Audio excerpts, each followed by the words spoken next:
Cash and bank S4 HANA సిస్టంలో 1909 version వరకు లేదండి. 2020 నుంచి ఇంట్రడ్యూస్ చేశారండి. కస్టమర్స్కి క్లియరింగ్ అకౌంట్స్ ఉన్నాయి, వెండర్స్ క్లియరింగ్ అకౌంట్స్ ఉన్నాయి. ఈ SAP క్వశ్చన్ మార్క్ అండి. BRSలో out going payments, incoming payments ఉంటాయి వెండర్స్, కస్టమర్స్కి. క్లియరింగ్ అకౌంట్ అనేది SAPలో లేదండి ఇంతవరకు. చాలా సంవత్సరాల నుంచి ఇన్వెస్టిగేట్ చేస్తున్నారు. Even S4 HANA system introduce చేసినప్పుడు కూడా అక్కడ కొనుక్కోలేకపోయారండి. 1709 ఒక 2.5 year వరకు వాళ్ళు ఏం చేయలేకపోయారు. క్లౌడ్తో కనెక్ట్ చేస్తుంటే ఒక థాట్ వచ్చే వాళ్ళకి 1909లో తర్వాత 2020 ఇంట్రడ్యూస్ చేసినప్పుడు ఒక న్యూ అమెండ్మెంట్ పెట్టారండి. మన బ్యాంక్స్ కూడా క్లియరింగ్ అకౌంట్ పాసిబిలిటీ ఉంది. We can go for the new separate account group for cash and bank. So SAP treated as a new bank account. When you create any house banks, when you create any payments to the vendors, customers, definitely somehow clear somewhere.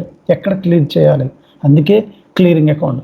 దీనికి ఎట్లా కాదు, మనకి SAP system support చేయట్లేదని ఇక్కడ SAPలో మనకు సాధారణంగా ఈ introduce చేశారండి దీన్ని. /n/UI2/FLP.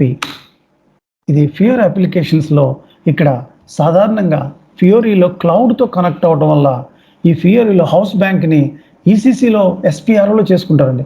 కానీ ఫియోరీలో హౌస్ బ్యాంక్ని మనకి ఇక్కడ చేస్తారండి. అడ్వాన్స్డ్ అని క్లిక్ చేసుకుని మీ అందరికి ఇది వస్తుంది. క్లిక్ చేసుకున్నాక ఇది క్లిక్ చేయాలండి. క్లిక్ చేశాక మీకు యూజర్ అడుగుతుంది. మీ ఏ యూజర్ ఇస్తే ఆ యూజర్ని ఎంటర్ చేయాలండి. ఎంటర్ చేశాక ఫియోర్ అప్లికేషన్స్ ECCలో ప్రతి యూజర్కి కూడా యూజర్ ఐడి పాస్వర్డ్స్ ఇస్తాడు బేసిస్ కన్సల్టెంట్. కానీ ఇక్కడ సెపరేట్ ట్రీట్మెంట్ జరుగుతుందండి SAP సిస్టంలో, S4 HANA సిస్టంలో. మీకు ఏదైతే dev quality production user ID password ఇచ్చాడో మీరు సింపుల్ ఫైనాన్స్ కన్సల్టెంట్గా మీకు సమ్ రోల్స్ని అసైన్ చేస్తాడండి. House bank roles, GL master roles, కొన్ని రోల్స్ అసైన్. ఆ రోల్స్ అసైన్ చేసిన వాళ్ళకే ఇది వస్తుందండి.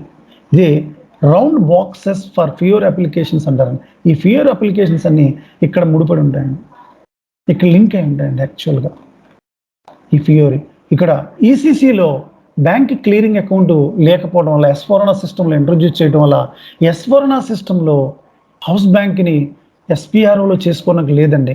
ఓన్లీ బ్యాంక్ అకౌంటే చేస్తారు. ఆటోమేటిక్లీ సబ్ అకౌంట్ని మనం క్లిక్ చేసిన వెంటనే SPRలో ఎర్రర్ చూపెడుతుందండి. ECCలోకి వెళ్ళి చేస్తే కనుక అదే S4 HANA సిస్టంలో అలా చేయడం వల్ల ఫ్యూరీ అప్లికేషన్కి వెళ్ళిపోద్దండి. ఒక సింపుల్ ఎగ్జాంపుల్, ఏ హౌస్ బ్యాంక్ చేయాలనుకున్నా ఇది ఎందుకు చేస్తున్నానంటే మీకు ఇప్పుడు చెప్పి టాపిక్ నేర్చుకోవాలంటే ఇది తెలుసుకోవాలండి. What is that Fiori web application. So మనం SPRలోకి వెళ్ళినప్పుడు ఇక్కడ NWC అని ఒక ట్రాన్సాక్షన్ కోడ్ని ఎంటర్ చేయమంటుందండి సిస్టంలో.